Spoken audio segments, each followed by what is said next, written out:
La première motion de censure contre le gouvernement déposée par LFI, les communistes et les écologistes sera donc examinée demain à l'Assemblée. Elle ne devrait pas être adoptée en l'absence des voix du Rassemblement national.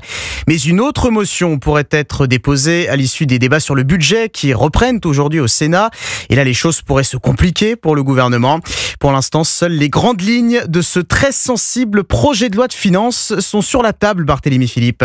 Le gouvernement prévoit un effort budgétaire de 53 milliards d'euros. L'essentiel portera sur la dépense publique, comme l'a expliqué la ministre des Comptes publics, Amélie de Montchalin sur TF1. Nous allons faire un effort historique de baisse des dépenses publiques. Plus de 30 milliards. Dans le détail, Bercy va demander à tous les opérateurs publics de baisser leurs dépenses pour aller chercher 2 milliards d'euros. L'État va aussi se serrer la ceinture en limitant l'augmentation des crédits ministériels.